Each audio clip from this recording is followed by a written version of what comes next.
Hello friends, इस class में science के मोस्ट इम्पॉर्टेंट क्वेश्चन करेंगे जो आपके सभी एग्ज़ाम के लिए बहुत हेल्पफुल होगी। यदि आपके कोई भी डाउट हो तो आप लोग पूछ भी सकते हैं कमेंट बॉक्स में। यदि आप लोग नए हैं तो हमारे चैनल को सब्सक्राइब ज़रूर कर लें। देखते हैं पहला क्वेश्चन। पहला क्वेश्चन क्या है? पहला क्वेश्चन है, किस धातु को चाकू से आसानी से काटा जा सकता है? किस धातु को चाकू से आसानी से काटा जा सकता है?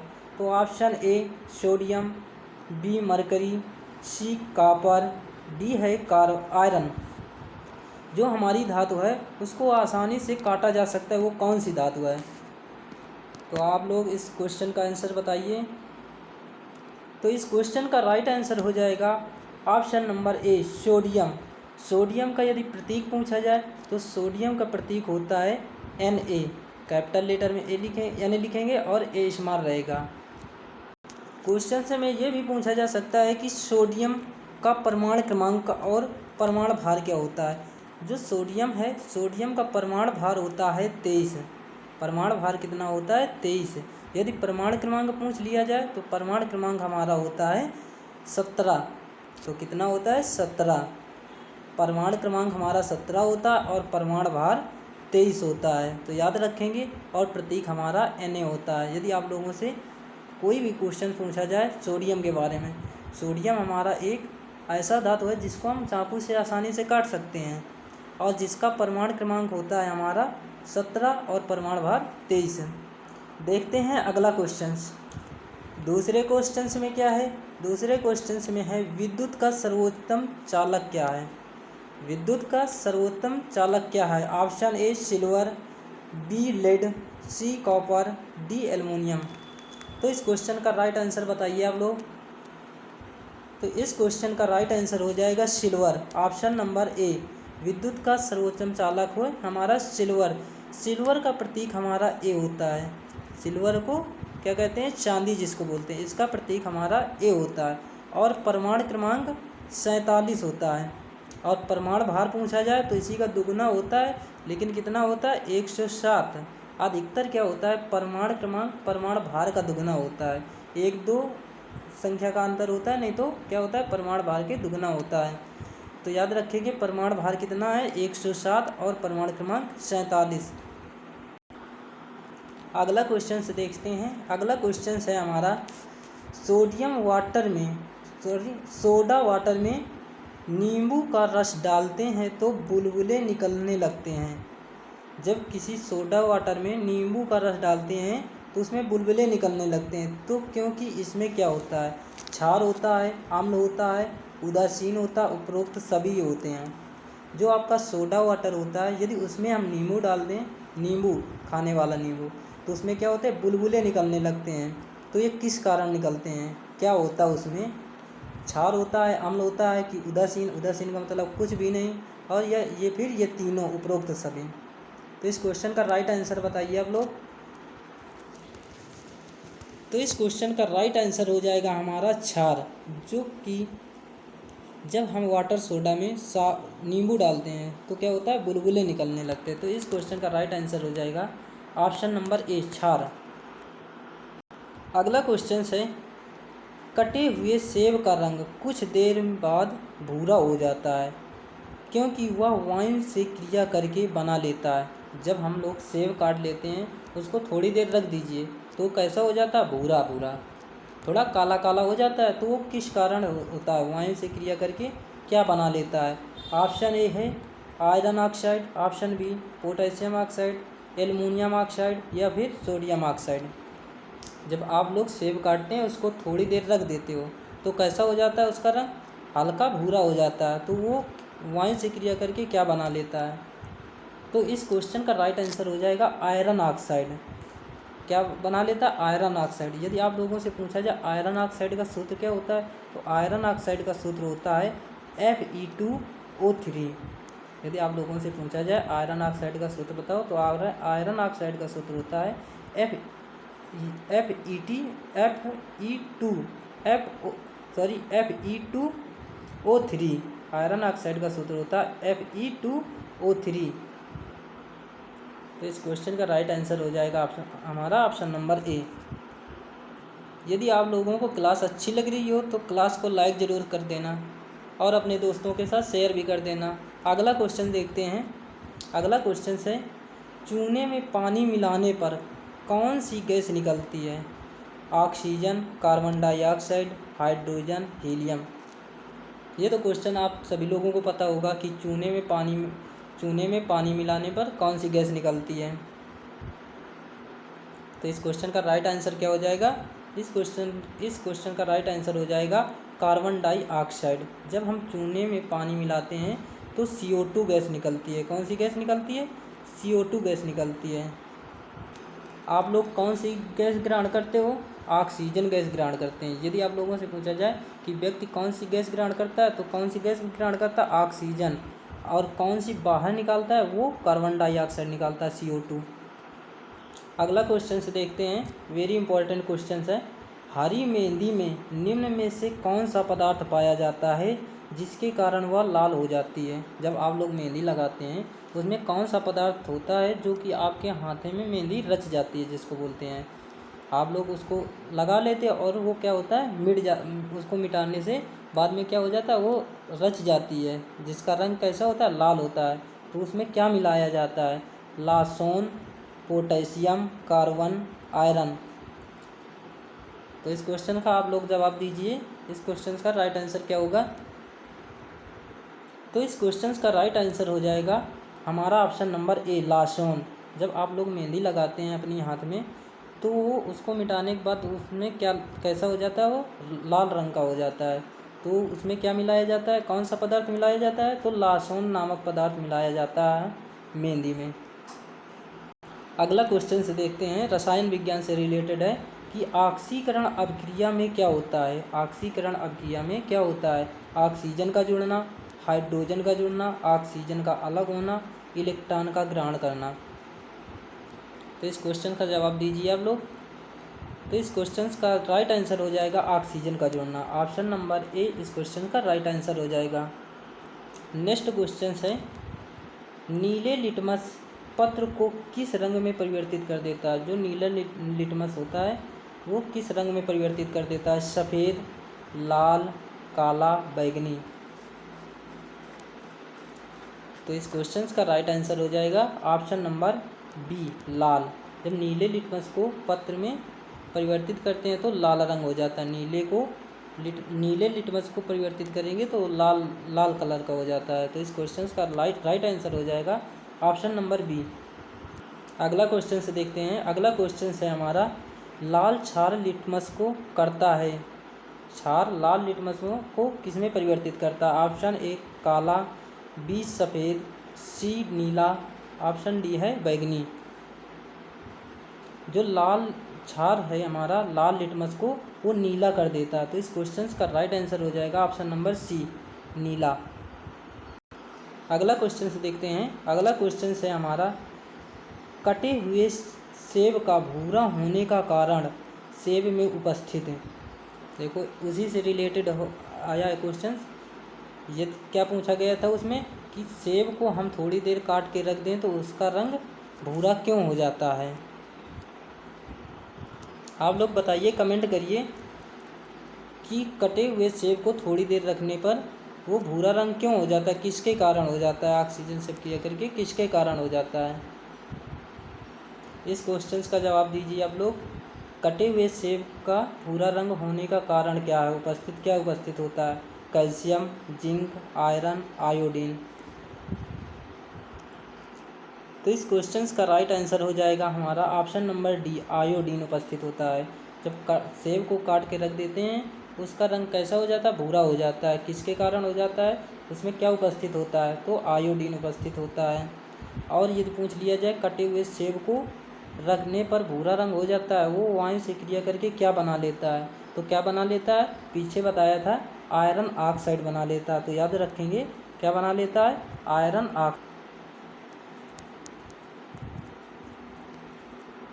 और आयरन ऑक्साइड का सूत्र क्या बताया गया था? आयरन ऑक्साइड का सूत्र होता है Fe2O3। याद रखेंगे आयरन ऑक्साइड का सूत्र होता है Fe2O3 होता है। यदि आप लोगों को कहीं भी दिक्कत हो, कहीं भी समझ में ना आ रहा हो, तो आप लोग कमेंट करके ज़रूर पूछ लेना। अगला क्वेश्चन है जीके से रिलेटेड क्वेश्चन है। निम्नलिखित में से विलुप्त जंतु प्रजाति है डोडो पक्षी, कौवा, हाथी, टाइगर। इनमें से कौन सा ऐसा पक्षी है जो विलुप्त हो गए हैं? जो विलुप्त हो गए मतलब अब है ही नहीं है, तो कौन सा वो ऐसा पक्षी है जो विलुप्त जंतु है? पक्षी नहीं पूछ रहा, विलुप्त जंतु पूछ रहा है, विलुप्त जंतु पक्षी। तो इस क्वेश्चन का जवाब दीजिए आप लोग। तो इस क्वेश्चन का राइट आंसर हो जाएगा ऑप्शन नंबर ए, डोडो पक्षी जो है अब इसमें इन प्रजातियों में से विलुप्त हो गए हैं। अगला क्वेश्चन है बायो से रिलेटेड है।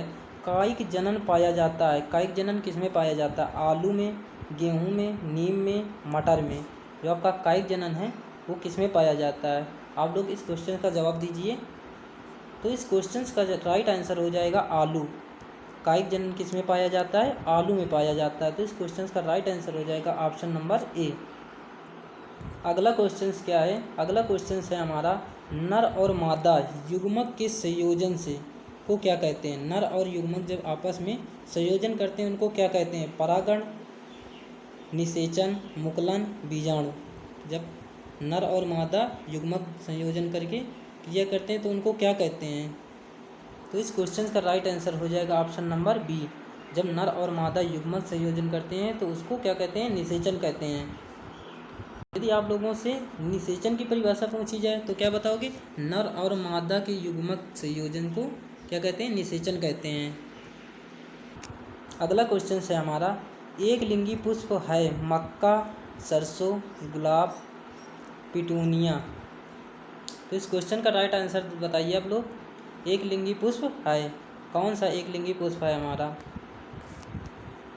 तो इस क्वेश्चन का राइट आंसर हो जाएगा ऑप्शन नंबर ए, एक लिंगी पुष्प हमारा मक्का है। अगला क्वेश्चन से देखते हैं। अगला क्वेश्चन आ गया हमारा द्विलिंगी पुष्प निम्नलिखित में से कौन सा है? इनमें से द्विलिंगी पुष्प कौन सा है? पपीता, मक्का, ककड़ी, सरसों। अब द्विलिंगी बताओ, अभी क्या पूछा गया था? एक लिंगी पुष्प कौन सा था? एक लिंगी पुष्प का क्या था? मक्का था। द्विलिंगी पुष्प क्या है? तो इस क्वेश्चन का राइट आंसर हो जाएगा सरसों। सरसों हमारा द्विलिंगी पुष्प है। अगला क्वेश्चन मोस्ट इम्पॉर्टेंट क्वेश्चन है। रक्त प्लाज्मा में जल की लगभग मात्रा होती है। रक्त प्लाज्मा में जल की मात्रा कितनी होती है? 70%, 90%, 10%, 45%। तो इस क्वेश्चन का जवाब दीजिए आप लोग। रक्त प्लाज्मा में जल की मात्रा कितनी होती है? तो रक्त प्लाज्मा में जल की मात्रा कितनी होती है? 90% होती है। आप लोग याद रखेंगे रक्त प्लाज्मा में जल की मात्रा कितनी होती है? 90%। तो इस क्वेश्चन का राइट आंसर हो जाएगा हमारा ऑप्शन नंबर बी। अगला क्वेश्चन है हमारा 17 नंबर क्वेश्चन है। वयस्क व्यक्ति का हृदय 1 मिनट में कितनी बार धड़कता है? 50 बार, 72 बार, 100 बार और 120 बार। इस क्वेश्चन का जवाब आप लोग कमेंट बॉक्स में कमेंट करेंगे। आप सभी लोग क्या करेंगे? कमेंट करेंगे। इस क्वेश्चन का आंसर आप लोग सभी लोग कमेंट करेंगे कि इस क्वेश्चन का राइट आंसर क्या है। अगला क्वेश्चन है हमारा लाल रक्त कणिकाओं को निम्न में से किस नाम से जाना जाता है? जो लाल रक्त कणिकाएँ हैं वो किस नाम से जाना जाता है? बिम्बाणु, पल्स, आरबीसी, डब्ल्यूबीसी। जो लाल रक्त कणिकाएँ हमारी वो आरबीसी के नाम से जाना जाता है। याद रखेंगे लाल रक्त कणिकाएँ आरबीसी को भी लाल रक्त कणिकाएँ कहते हैं। अगला क्वेश्चन है हमारा एनीमिया रोग होने पर शरीर में किस चीज़ की कमी हो जाती है? एनीमिया रोग होने पर शरीर में किस चीज़ की कमी हो जाती है? रक्त में हीमोग्लोबिन की, विटामिन की, जल की, खनिज लवणों की। आप लोग इस क्वेश्चन का जवाब दीजिए। एनीमिया रोग से शरीर में किस चीज़ की कमी हो जाती है? तो इस क्वेश्चन का राइट आंसर हो जाएगा रक्त में हीमोग्लोबिन के कारण एनीमिया रोग हो जाता है। शरीर में एनीमिया रोग के कारण शरीर में किस कमी के कारण हो जाता है? रक्त में हीमोग्लोबिन। जब हीमोग्लोबिन की कमी हो जाती है रक्त में तो कौन सा रोग हो जाता है? एनीमिया रोग हो जाता है। तो याद रखेंगे एनीमिया रोग शरीर में रक्त में हीमोग्लोबिन के कारण हो जाता है। अगला क्वेश्चन है हमारा, मादा एनाफिलीज मच्छर जब काट लेता है, मादा एनाफिलीज मच्छर जब काट लेता है तो उससे कौन सा रोग हो जाता है?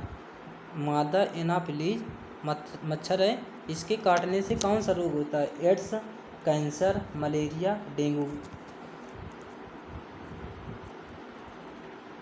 इस क्वेश्चन का आप लोग जवाब दीजिए कि मादा एनाफिलीज मच्छर के काटने से कौन सा रोग होता है।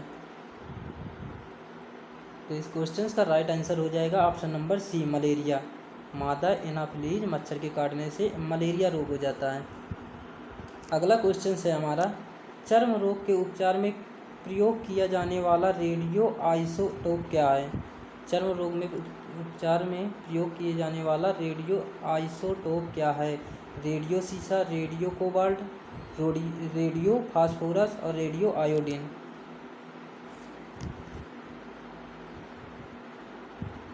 तो इस क्वेश्चन का राइट आंसर हो जाएगा रेडियो फास्फोरस।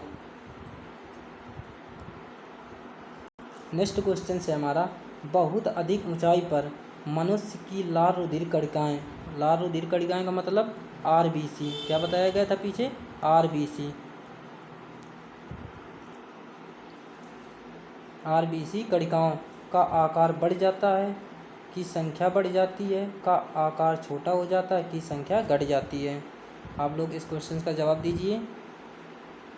जब बहुत अधिक ऊंचाई में मनुष्य जाता है तो आरबीसी कणिकाओं का आकार बढ़ता है, संख्या बढ़ती है, आकार छोटा होता है, संख्या कम होती है। तो इस क्वेश्चन का राइट आंसर हो जाता है कि संख्या बढ़ जाती है, ऑप्शन नंबर बी की संख्या बढ़ जाती है। जब व्यक्ति बहुत ऊपर ऊंचाई तक जाता है तो आरबीसी की संख्या क्या हो जाती है? बढ़ जाती है। अगला क्वेश्चन है हमारा, आधुनिक चर्म शोधन उद्योगों में ऐसी कौन सी भारी धातु पाई जाती है जो विषैली होती है? निकेल, जस्ता, क्रोमियम, सीसा।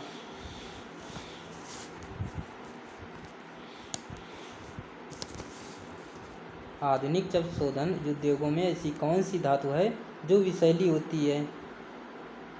तो इस क्वेश्चन का राइट आंसर हो जाएगा हमारा क्रोमियम। क्रोमियम एक ऐसा धातु है जो चर्म शोधन के लिए विषैली गैस है। तो इसका यदि पूछा जाए सिंबल क्या है तो क्या बताओगे? सिंबल इसका Cr होता है, क्रोमियम का संकेत Cr होता है। अगला क्वेश्चन है हमारा, कृत्रिम सैटेलाइट के अंदर व्यक्ति भारहीन महसूस करता है क्योंकि पृथ्वी के गुरुत्वाकर्षण का बल उस स्थान पर शून्य होता है, चंद्रमा के आकर्षण बल के द्वारा संतुलित होता, अभिकेंद्र बल के समान होता है, सैटेलाइट के विशेष डिजाइन के कारण प्रभावित होता है। तो इस क्वेश्चन का राइट आंसर हो जाएगा हमारा, जब कृत्रिम सैटेलाइट के अंदर व्यक्ति भारहीन महसूस करता है तो पृथ्वी का आकर्षण बल क्या होता है? अभिकेंद्र बल के समान होता है। तो इस क्वेश्चन का राइट आंसर हो जाएगा ऑप्शन नंबर सी। आज का लास्ट क्वेश्चन, फोटोग्राफी में मुख्य रंग कौन से होते हैं? जो आपका फोटोग्राफी होता है उसमें मुख्य रंग कितने होते हैं ये भी पूछा जा सकता है, और कौन से रंग होते हैं ये भी पूछा जा सकता है। तो फोटोग्राफी में मुख्य रंग कौन से होते हैं? लाल, नीला, पीला, लाल, पीला, हरा, लाल, नीला, हरा, नीला, पीला, हरा। तो आप लोग इस क्वेश्चन का जवाब दीजिए, फोटोग्राफी में मुख्य कौन से रंग होते हैं? आप लोग याद रखना कि फोटोग्राफी में मुख्य 3 रंग होते हैं। कौन कौन से होते हैं? लाल, नीला, पीला नहीं होता, हरा होता है, लाल, नीला, हरा। तो इस क्वेश्चन का राइट आंसर हो जाएगा हमारा ऑप्शन नंबर सी, लाल, नीला, हरा। क्लास को यहीं से समाप्त करते हैं। क्लास अच्छी लगी हो तो लाइक और अपने दोस्तों के साथ शेयर ज़रूर करना। धन्यवाद। अगली वीडियो मिलते हैं।